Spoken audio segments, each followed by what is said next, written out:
in 2024. Minister of Information Mohammed Idris announced this when he briefed State House correspondent following the weekly Federal Executive Council meeting. The announcement comes more than 2 years after the UAE suspended visa issuance to Nigerians occasioned by the period of the protracted diplomatic row with Africa's most populous nation. President Bola Tinubu has joined world leaders to condemn the attack on former United States President Donald Trump. Tinubu stated this on his official X handle hours after the shooting at Trump's campaign rally in Butler, which authorities said killed one person and left 2 other spectators critically injured. Trump, the Republican candidate for the November 5, 2024 presidential election, was shot at, and the Secret Service agents quickly rushed him off the stage into an SUV. Reacting to the development, President Tinubu called the attack distasteful and beyond the pale of democratic norms.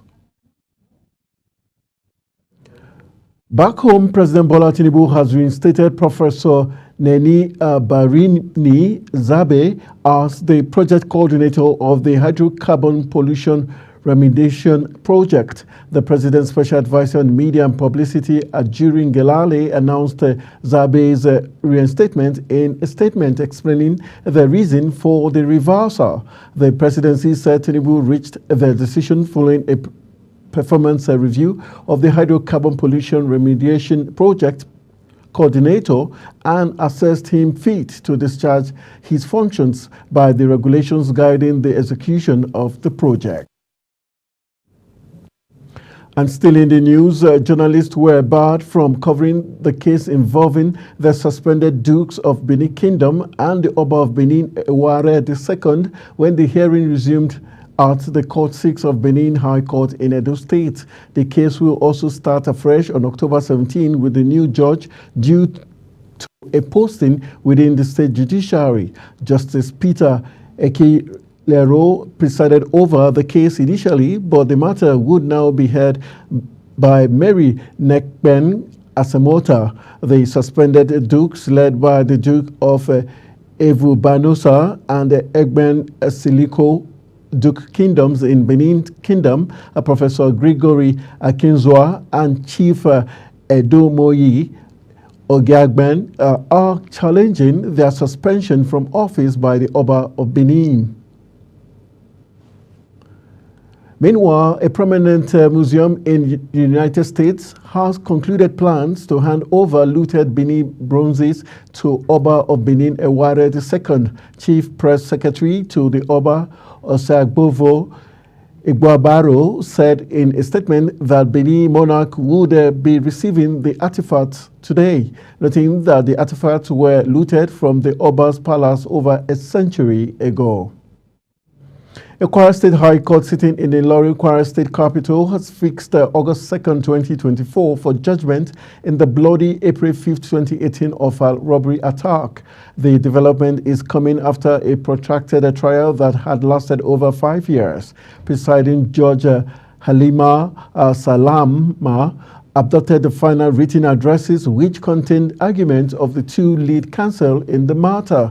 The judge, however, said that the August 2, 2024 date for judgment is tentative.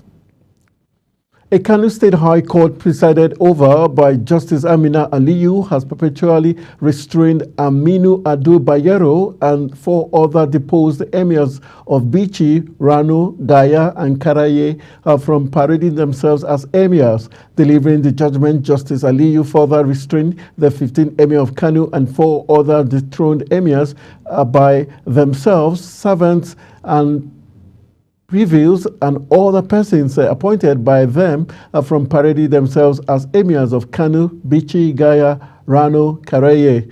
Recall that the Kano state government had filed a suit asking the State High Court to stop the 15th emir, Bayero, and 4 other emirs of Karaye, Bichi, Rano, and Gaya from parading themselves as emirs. The government also gave the deposed emirs 48 hours within which to vacate their respective palaces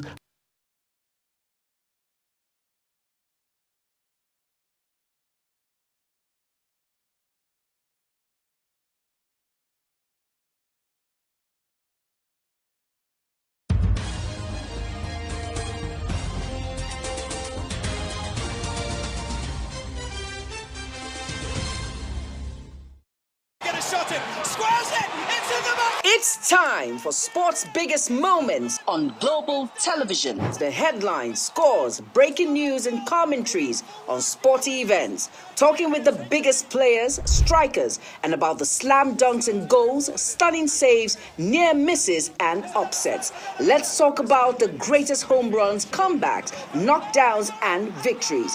Talk sports with the king of sports, Anthony Momodu. Weekdays, 10 a.m. Don't miss out. Oh, that goal! Beautiful work from the wingers. Hello, children. Gather around, let me tell you a story. Do you know that stories have a way of captivating the minds of children, bringing fun and imagination to teach them morals? Join Sharon Ajay as she takes you to explore the thrilling and exciting world of storytelling. I'll be sharing with you our next interesting story. Tune in every Saturday on Global Television, time 5:30 p.m.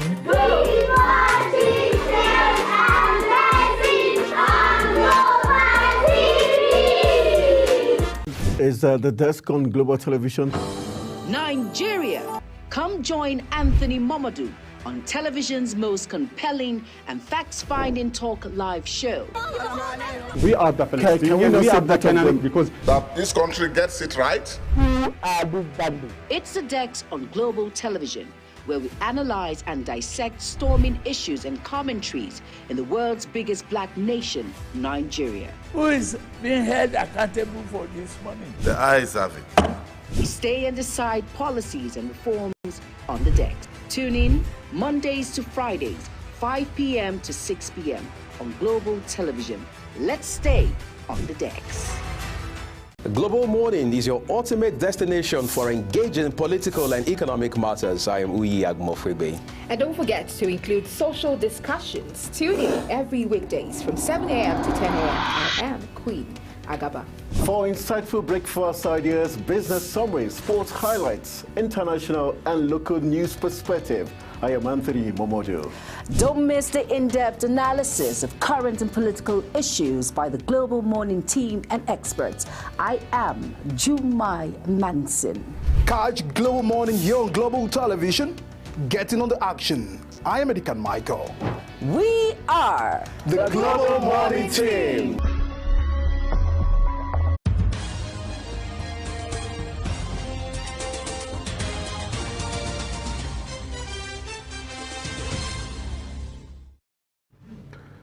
Welcome back as to watching a news cycle on Global Television. The Nigerian Meteorological Agency, NIMET, has predicted thundery and rainy weather activities from Monday to Wednesday across the country.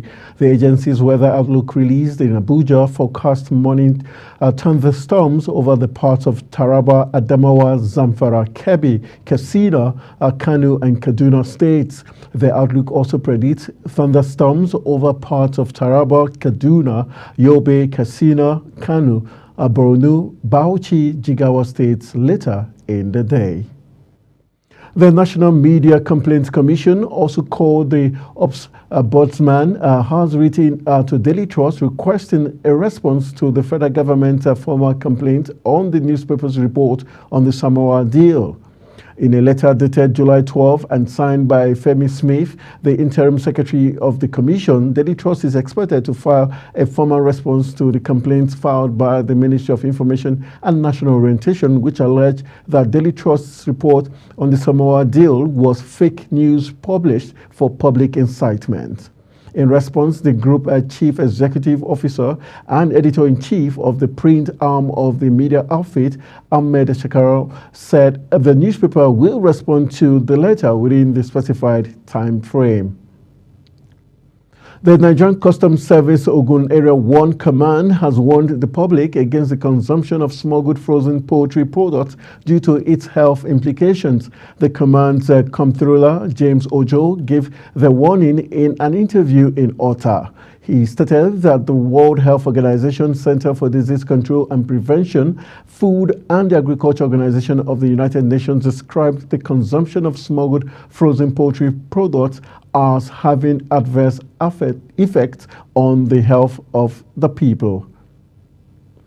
Kaduna State Governor Oba Sani has announced plans by the state government to steadily reduce the current congestion issues within Kaduna metropolis by establishing additional interstate terminals to ease the movement of people and goods. The decongestion plans were made known during the launch of the newly constituted Mando Interstate Transportation Terminal. Governor Sani highlighted the importance of the terminal in generating revenue, enhancing security, and creating both direct and indirect employment opportunities for the youths. Executive Secretary of the National Board for Technical Education, Professor Idris Bugaje, has announced the suspension of the implementation of the schemes of the service for polytechnics staff in the country.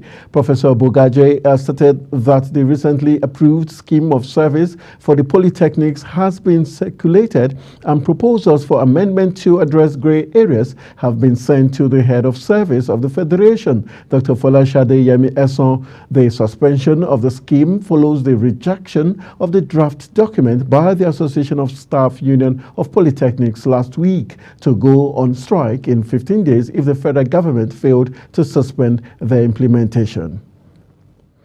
You're watching News Cycle coming to you live from Nigeria's capital, Abuja. We're on Star Times Channel 276.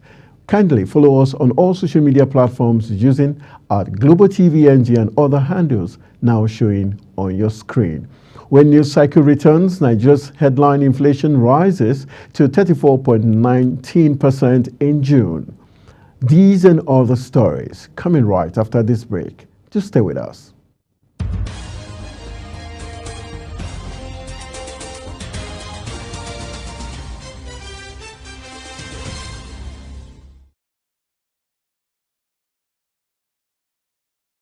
Global Morning is your ultimate destination for engaging political and economic matters. I am Uyi Agmofwebe. And don't forget to include social discussions. Tune in every weekdays from 7 a.m. to 10 a.m. I am Queen Agaba. For insightful breakfast ideas, business summaries, sports highlights, international and local news perspective, I am Anthony Momodu.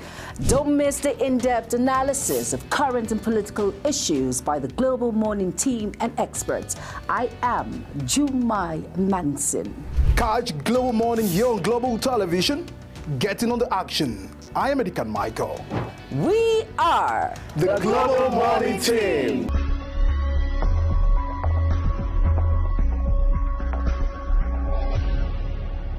For an insightful idea that takes the center stage and the conversation that gets beyond the headlines, to explore the lasting impact of political decisions, Big Talk got you covered. From policy debates to geopolitical insights, from thought-provoking discussions to actionable insight. What is the real responsibility of government? Big Talk delves deep into the heart of the matter. Join us weekdays on Global Televisions from 6:30 p.m. for a reverting journey into the heart of politics, where we dissect issues shaping our society. With every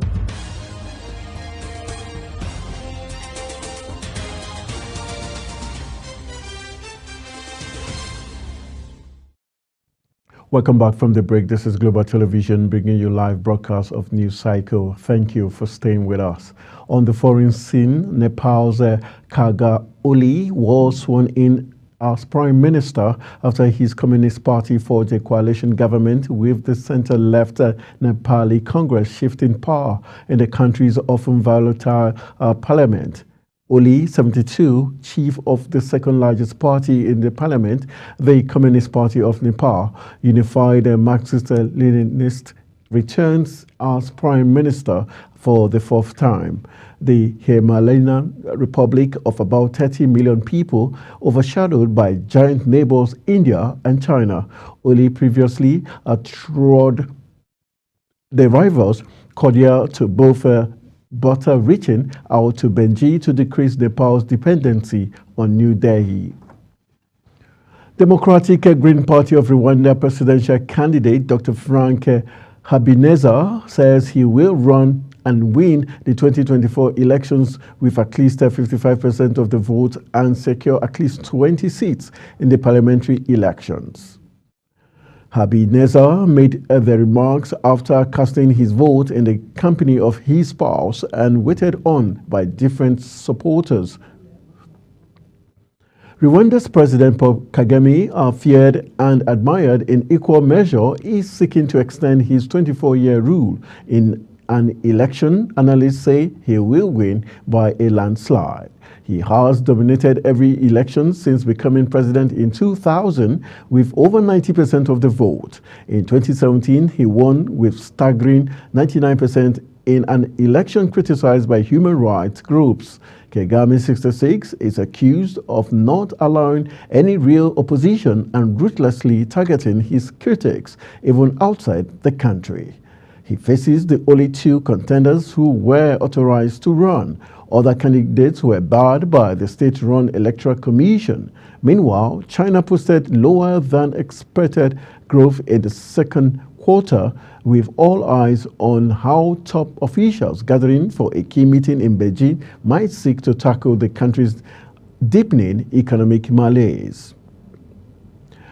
The world's second-largest economy is grappling with the real estate debt crisis, weakening consumption, and aging population.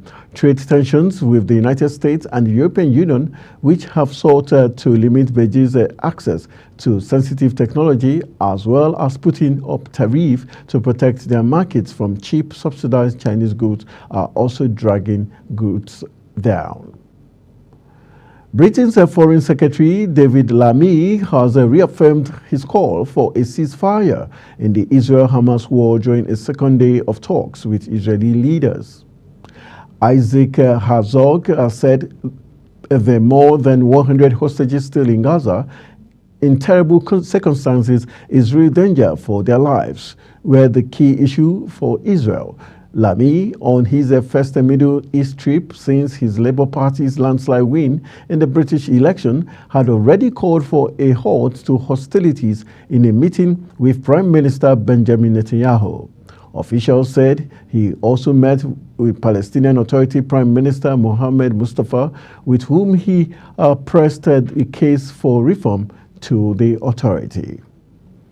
Russia denied a plea from Siberian shaman for transfer out of severe psychiatric hospital over 3 years after being confined for protesting against President Vladimir Putin, his lawyer said.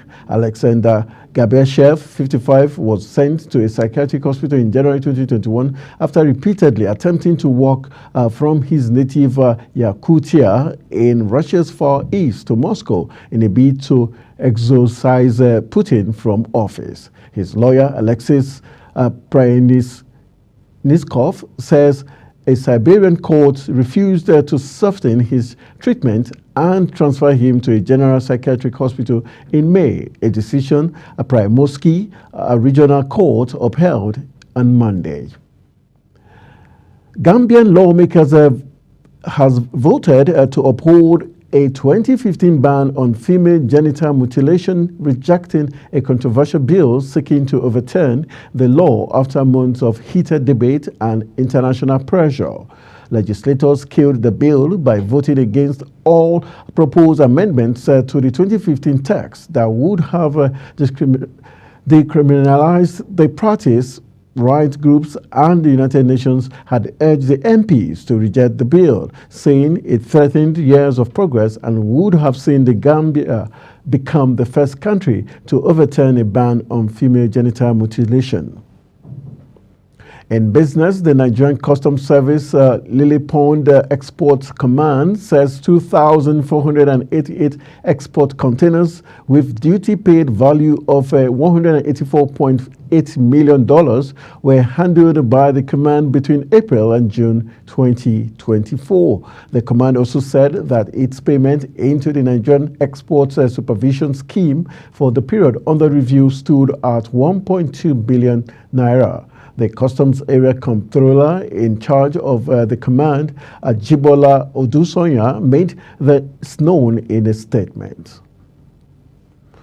And wrapping it up, the President and Chief Executive Officer of the Dangote Industries Limited Aliko Dangote has disclosed that the Dangote Petroleum Refinery will be listed on the Nigerian exchange before the end of March 2025. This came as the refinery again delayed the date for the supply of the premium motor spirit, popularly known as petrol, till August, another shift from July. Dangote disclosed that the refinery was set to roll out its petrol in August 2024.